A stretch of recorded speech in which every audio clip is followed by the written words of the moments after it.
அப்துல் பாசித் புகாரி சம்பந்தமா வந்து இந்த தீனுல் ஆகிராங்கிற ஒரு பெண்மணி வந்து என்ன பண்ணாங்கன்னு சொன்னா, நீங்க வந்து வெளியில வாங்க, நீங்க வந்து ஒரு அக்கௌண்ட் ஓபன் பண்ணுங்க, அதுல உலகத்துல நிறைய நல்லவர்கள் இருக்கிறாங்க போடுவாங்க. இப்ப என்னாச்சு தெரியுமா?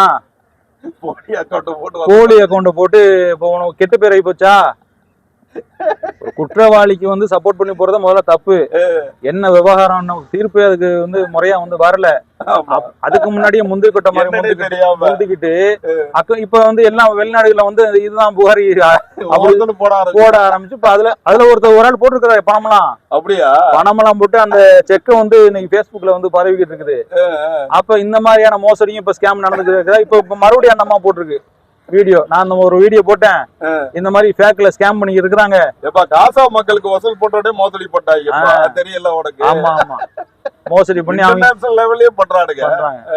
அப்ப இதுவெல்லாம் வந்து பாக்கும்போது ரொம்ப இதுதான் வந்து கேவலமான ஒரு செயலா வந்து நமக்கு தெரியுது. ஆமா, அது அவங்க வந்து நீ மாரலா சப்போர்ட் பண்ணிட்டு போ, அது வேற விஷயம். நான் வந்து நம்பரை போட போறேன், வசூல் பண்ணி கொடுக்க போறேன்னா நீ எத்தனை பேர் கொடுப்ப? மோல அது கேட்டாரு அவன்கிட்ட அப்துல் பாசித் புகாரி போன் மணியில அறிக்கை விட்டு எல்லாரும் எனக்கு இவர் வந்து கேட்டாரு. யாரு? அது கோவை ஐயப்பு மௌத்தா போயிட்டாருல, நான் கடன்ல இருக்கேன் எல்லாரும் உதவி செய்யுங்கன்றாரு. எல்லாம் அவங்க செஞ்சாங்க.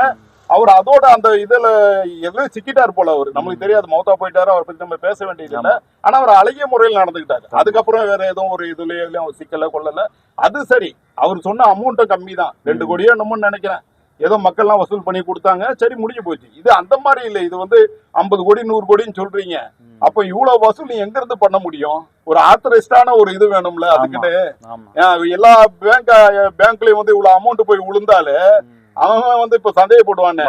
இப்ப 6 அடி ஃபாரின்ல இருந்தா காசு வரக்கூடாதுன்னு சொல்லி சட்டத்தெல்லாம் டைட் ஆக்கி இருக்கிறான். அவன் அப்புறம் மாட்டிக்கிட்டு முழிக்கவா? இதெல்லாம் தேவையில்லாத வேலை இவங்களுக்கு. எவன் உப்பு திண்டானா அவன் தண்ணியை குடிச்சிட்டு போறான். அவன் உப்பு திண்டு நீ எதுக்கு தண்ணியை குடிக்கிற? என்ன சொல்ற? உப்பு திண்டவன் அவன் தண்ணியை குடிச்சிட்டு போறான், நீ எதுக்கு தண்ணியை குடிக்கிற சம்பந்தம் இல்லாம? அதனால இதெல்லாம் வந்து தவறான விஷயங்கள் இதெல்லாம்.